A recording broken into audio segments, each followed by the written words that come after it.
Mandibulise kone bathandi bezemidlalo eMzantsi Afrika, ingakumbi kone balandeli bebhola elikhulu ke laseMzantsi Afrika. Apha ke sawuza nentethe ephuma phaa kulegend ke enguBenjamin Reid, umfana omdala ethethela ke malunga neeplayers zeKaizer Chiefs xa bezizonwabisa, xa bezibetha zilida phaa, zibetha laa team ke phaa eCongo eDRC iAS eSimba ngo-3-1. Yewazi umdudu zishabalala phaa, umfana omdala eshaya iguqa ngamadolo, onwabile kunye ke noBradley Cross beshaya iguqa ngamadolo besonwabisa izihlwele ke zeKaizer Chiefs. Ungenelele ke lapho ke uBenjamin Reid wathi ke yiyo ke okanye sisizathu esenza into yokubana ke iKaizer Chiefs benabalandeli abaninzi ke apha eMzantsi Afrika. Abantu abaninzi badontswe isikakhulu ke yilaa ndlela iKaizer Chiefs yenzanga. Yayithi xa iKaizer Chiefs idlala kwakubakho ii-players ke ezispeshalayiza ngokwenza laa nto, ade babale ke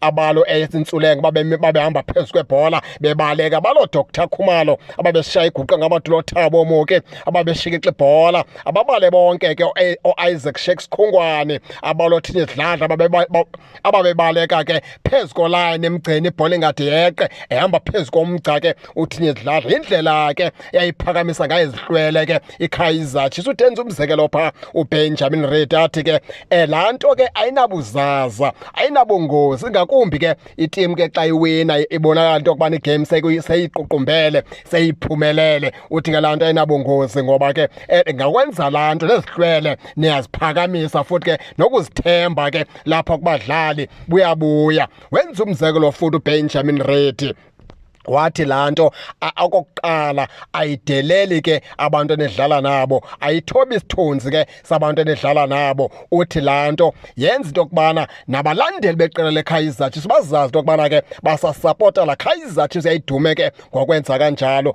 Edenza umzekelo athi ngamanye amaxesha yayithi iKaizer igame ke xa kucabanga ukuphakame kakhulu izinga lomdlalo liphezulu, asuke uAce Ntsulenga eme phezu kwebhola ayishikike, athobe ke izinga lomdlalo lo bawudlalayo, nezihlwele zime ngenyawo zitsho ziza into yokubana ke zibukele iKaizer Chiefs. Utsho ke phaa uBenjamin Reid uthi ke laa nto ayinabuzaza ngoba ingakumbi ke ngecawa iKaizer Chiefs besekubona into yokubana ke laa mdlalo iwuququmbele, laa mdlalo iwuphumelele. Uthi ke laa nto ke ufuna uyigxininisa, icacise, akho nto irongo ngalaa nto yenziwe nguBradley Cross, yenziwe phaa ngumdudu zishabalala, yenziwe phaa uEden McCarthy. Uthi laa nto ayideleli nakanye, ayideleli kwaloo timu benidlala nayo, kukuphakamisa nje izihlwele ke zeKaizer Chiefs. Now ukhumbula ke ilegend eMamelodi Sundowns uHlompo Kekana yena uye wayikhalazela laa nto, wathi iKaizer Chiefs irongo ukwenza laa nto, i-undermine ke aba bantu bedlala nabo. Uthi ngamanye amaxesha ke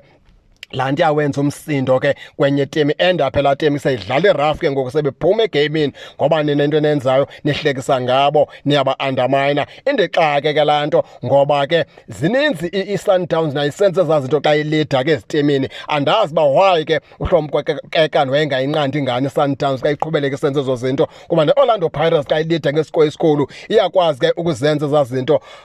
Ingathi ke xa iKaizer Chiefs inempumelelo eyitholayo, baninzi ke abantu abathanda ke ukuyithela amanzi, kodwa ke asikho lapho. Nani ke baphulaphuli ke ningake ningene nitsho into yokubana niyiva njani le nto, nize ke ningakhohlwa usubscribe kule channel ukuze ningaphoswa zezemidlalo endizanothulela zona kwixa elizayo kakuhle babukeli.